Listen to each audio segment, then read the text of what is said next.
This is TVM. TVM delivers breaking stories, global headlines, and the moments that matter. From exciting sports action to exclusive local events, we keep you connected.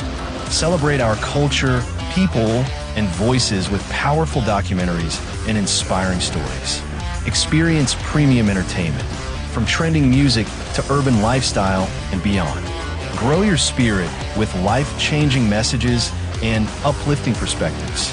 Lead the way with bold conversations, fresh ideas, and thought-provoking shows. Wherever you are, whenever you want, watch TVM on all your devices. TVM, your world, your network.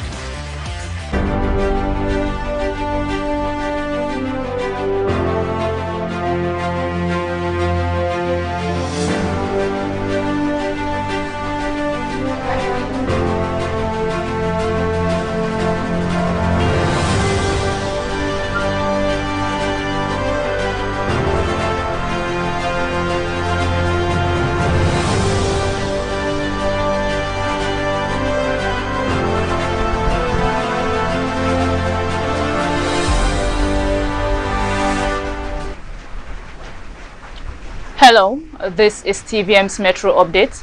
I am Blessing Sampson. Here are the news making the rounds this hour. In Delta State, Governor Sheriff Oborevwori has approved automatic scholarships for the best graduating students from the state's 4 universities as part of efforts to promote academic excellence and youth development. According to the Delta State Bursary and Scholarship Board, each top graduate from Delsu Abraka, South Delta University Ozoro, University of Delta Agbo, and Dennis Osadebe University Asaba will receive full funding for master's and PhD programs in accredited Nigerian institutions. The board says the initiative supports the governor's MORE agenda and aims to build a highly skilled, competitive youth population while motivating undergraduates to aim for excellence. Still in Delta State, Deaconess Tobore Oborevwori, First Lady of Delta State, officially opened the Tobore Oborevwori Cottage Hospital in Ughelli North on December 2nd, 2025. She described the facility as a symbol of hope, healing, and compassion for the community. The hospital, part of a local effort led by Chairman Olorungu Jaro Ebo, aims to provide accessible and quality healthcare. It is equipped with modern diagnostic tools and an ambulance, serving as a referral center for primary healthcare clinics in the area. The First Lady praised her husband, Governor Sheriff Oborevwori, for health sector reforms, including reduced dialysis fees, new medical equipment, and ongoing refurbishment of 150 primary healthcare centers across the state. She also highlighted her humanitarian initiatives such as free medical outreach for children with special needs, pledging to expand similar programs to Delta North and South. Our community leaders urge residents to protect the hospital and ensure its long-term success. Still in Delta State, the Neo Black Movement of Africa, in Edo State, the Neo Black Movement of Africa has commended Edo State Governor Monday Okpebholo for significantly reducing court-related violence and unlawful killings through recent security measures. Barrister Aliyu Hope, national head of NBM, praised the governor's leadership in safeguarding lives and stabilizing communities, emphasizing that the movement opposes violence and criminality. Hope clarified that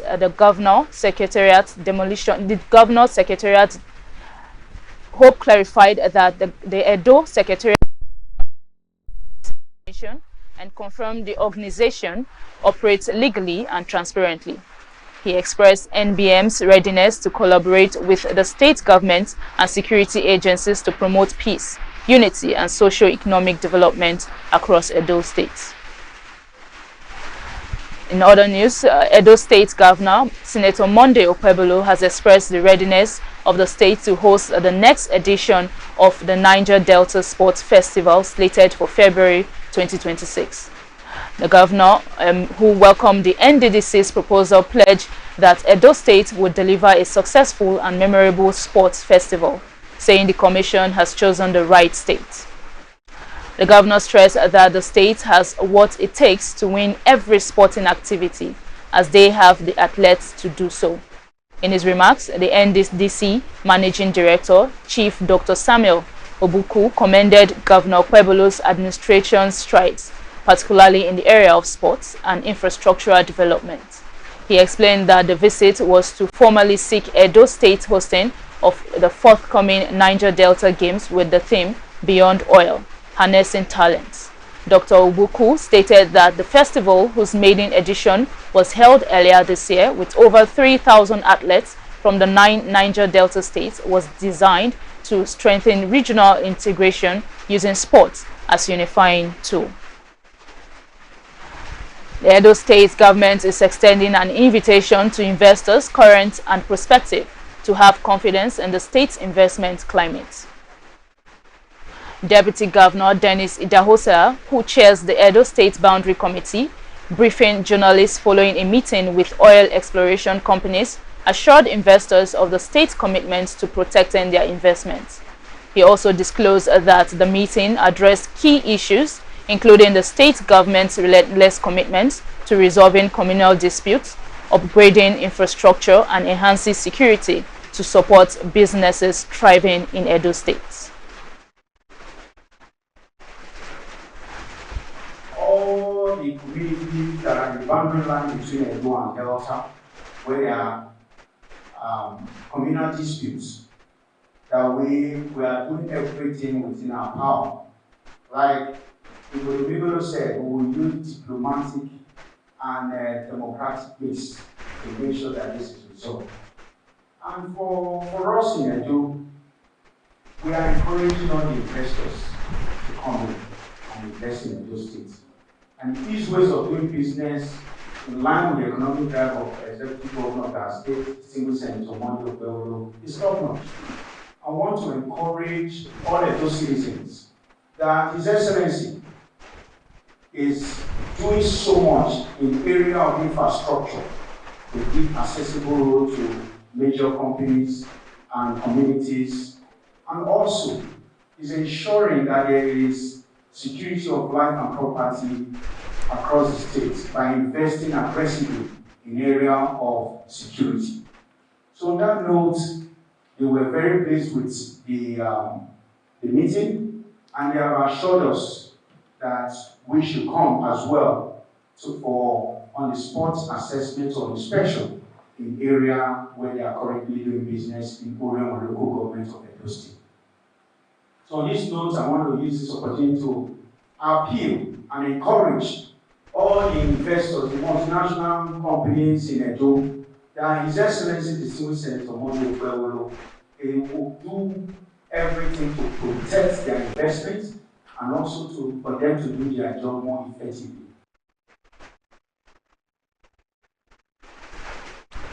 And still in Edo State, the State House of Assembly has summoned Honorable Natasha Irobosa, representing Ego constituency, to appear before its Ethics and Privileges Committee within a week over alleged misconduct. Speaker Blessing Agbebaku stated the lawmaker must address actions linked to her relationship with music star Tubaba that have gone viral and embarrassed the assembly. The committee is expected to submit its findings to the House within 2 weeks.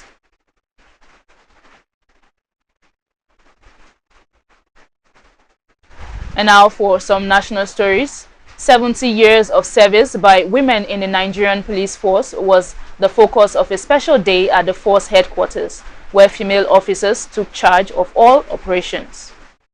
The occasion served to honor decades of resilience and quiet victories by women in uniform, which began in 1955.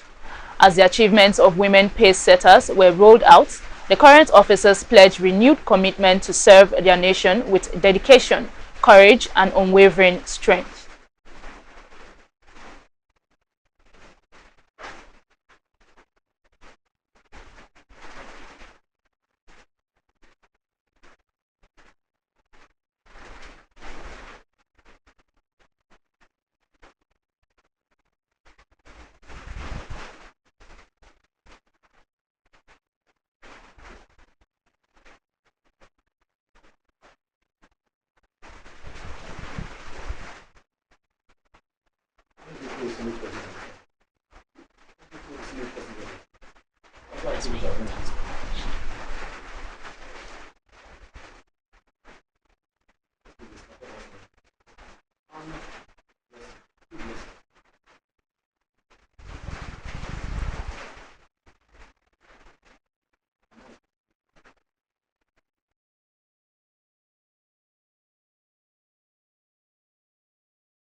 Yusuf as the new chairman of the National Population Commission, along with Commissioners Joseph Haruna Kibu and Tonga Betara Bulafar.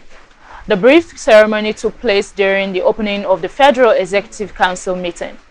Yusuf, confirmed by the Senate on October 2025, succeeds Nasser Issa Kwara, who had served since 2020. 5 permanent secretaries were also sworn in at the event.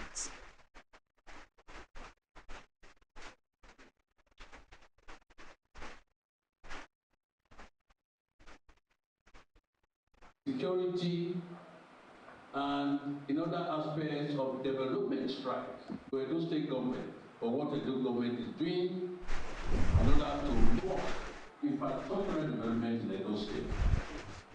In addition, with Edo State, the reason why Escapi as a last soldier of the new law agenda, I assure them, I assure President that they shouldn't worry that their investments are safe and that the government will stay because.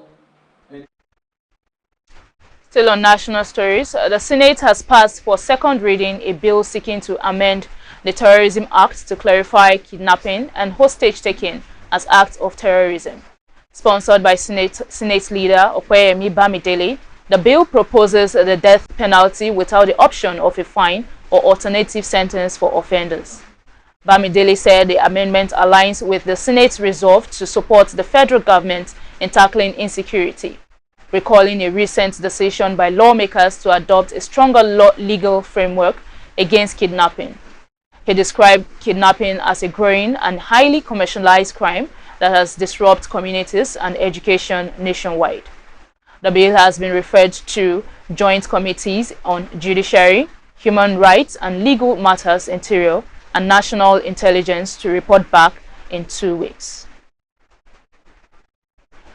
The Senate has confirmed former Chief of Defense Staff, General Christopher Musa, as Nigeria's new Minister of Defense after a 5-hour screening.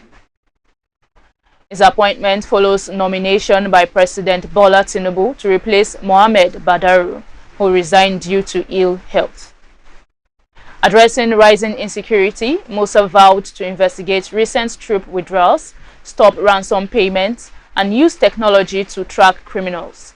He ruled out negotiating with kidnappers, stressing that it undermines security, and Senate President Godswill Akpabio supported Musa's approach, rejecting ransom payments and criminal rehabilitation, and assured the defense minister of the Senate's backing in effort to secure the nation.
And in other stories, Presidential Advisor on Policy Communication, Daniel Boala, says the Tinubu administration maintains a strict policy of not negotiating with terrorist groups.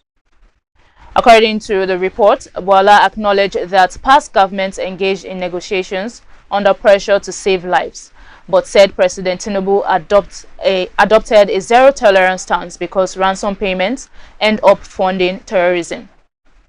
On how kidnapped school children were recently rescued without ransom, Boala explained that various factors can lead to releases, including pressure from security agencies, interventions by religious leaders, or captors abandoning hostages to avoid complications.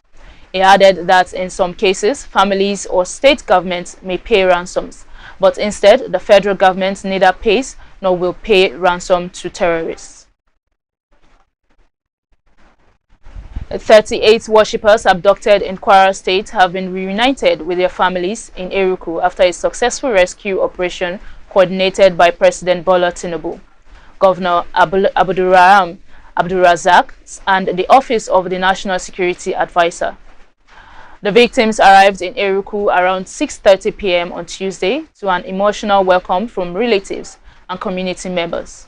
They were formally handed over to the Ekiti local government chairman, Honorable Awelewa Olawale Gabriel, in Ilorin, with officials praising the swift response of government and security agencies.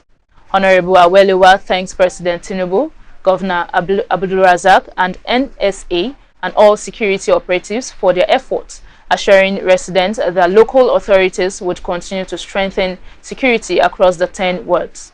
The Owa of Eruku also expressed gratitude, saying the safe return of the worshippers has brought relief and joy to the community.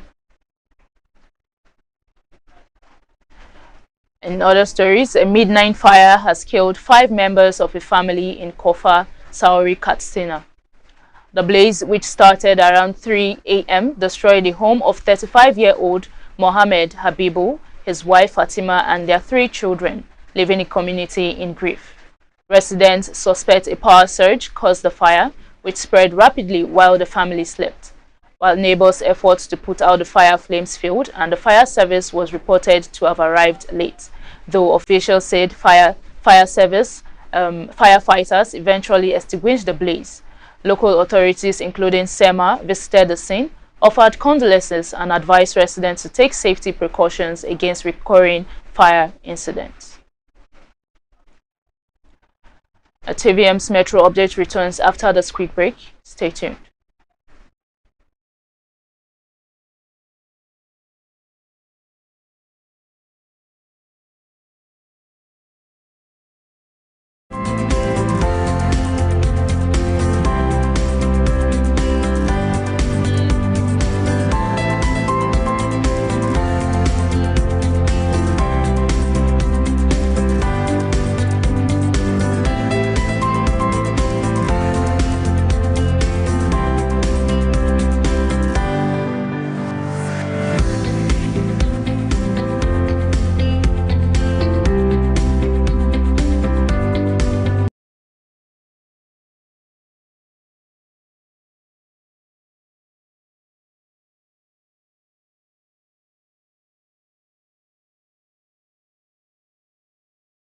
Business news, the Central Bank of Nigeria has ended the special approval that allowed individuals to withdraw 5 million naira and corporates 10 million naira monthly. In a new circular issued on December 2nd, 2025, the CBN said the change aligns cash policies with current realities and aims to cut cash management costs, boost security, and reduce money laundering risk. Effective January 1st, 2026, individuals may withdraw a maximum of 500,000 naira weekly, while corporates are limited to 5 million naira. Withdrawals above the limit attract 3% and 5% charges respectively, while ATMs withdrawals are capped at 100,000 naira daily and 500,000 naira weekly, counting towards the weekly limit. All denominations can now be loaded into ATMs, and third-party checks remain limited to 100,000 naira, while banks must report withdrawals and deposits above limit monthly and keep separate accounts for excess withdrawal charges. Government revenue accounts, microfinance banks, and mortgage banks are exempt, while embassies and donor agencies lose previous exemptions. Still on business news, the National Economic Council has approved 100 billion naira pending President Tinubu's final ratification to rehabilitate training institutions for the police and other security agencies nationwide. At its 154th virtual meeting chaired by Vice President Kashim Shettima, NEC also endorsed 2.6 billion naira for consultancy services. The approval follows an assessment by an ad hoc committee led by Governor Peter Mba, who reported that many facilities are in poor conditions. Vice President Shettima reaffirmed the government's commitment to improving security infrastructure and urged governors to ensure reforms produce measurable results for citizens. And in international stories, the death toll from Hong Kong's worst fire in decades has climbed to 159 after authorities completed search of the affected apartment blocks in Tai Po. Police said the figure may rise as suspected human remains undergo forensic testing. Reports state that mourners have continued to gather near the Cherd Wong Fong court buildings, honoring victims aged between 1 and 97. Authorities say the blaze spread rapidly due to renovation materials, including non-fire resistant netting and scaffolding. 15 people, including construction company leaders, have been arrested for suspected manslaughter, while 6 others face charges over malfunctioning fire alarms. The disaster has sparked widespread grief and renewed calls for accountability, even as officials warn against groups allegedly exploiting the tragedy. In other stories, New Delhi recorded over 200,000 acute respiratory illness cases across 6 state-run hospitals between 2022 and 2024, underscoring the health impact of the city's severe air pollution. Report states that more than 30,000 patients required hospitalization, while India's health ministry told Parliament that rising pollution levels were associated with increased emergency room visits, though it stressed that other factors including lifestyle, medical history and immunity also contribute. Delhi's winter smog, driven by crop burning, factory emissions and heavy traffic, often pushes PM 2.5 levels up to 60 times the UN safe limits, posing major risks, especially for children. And in sports news, Nigeria has been crowned champions of the para-volleyball event at the inaugural West Africa Zone A and B Championship, defeating Ghana 3-0 in the final. The team also opened the tournament with a 3-0 win over Niger Republic. Nigeria dominated the final set, winning 25-10, 25-6 and 25-16, showcasing superior teamwork and experience. Meanwhile, President of the Para-Volleyball Federation, Kayode Ladele, credited the victory to ongoing efforts to develop the sport, while coach Priscilla Agara thanked the Federation for providing international exposure. And in tennis, Serena Williams has reappeared on the International Tennis Integrity Agency drug testing registry, prompting speculation about a comeback. But the 44-year-old swiftly shut down the rumors, posting, "I am not coming back," on social media. Williams retired after the 2022 US Open with 23 Grand Slam singles titles, the most by any woman in the Open era. Her return to the testing pool is a procedural requirement for any potential comeback, but does not confirm intent to compete. Meanwhile, the development comes as her sister Venus, now 45, returned to the tour this year and reached the US Open Women's Doubles quarterfinals. The possibility of a Williams sisters reunion in 2026 remains a fan fantasy, but Serena insists she is staying retired. And that's all from TVM's Metro Update. I am Blessing Sampson. You can watch us on the go on TVM's app, accessible on Android Play Store and Apple Store. Follow us and interact with our social media pages. Like, subscribe and share. And remember, your environment is a part of you. Do keep it clean.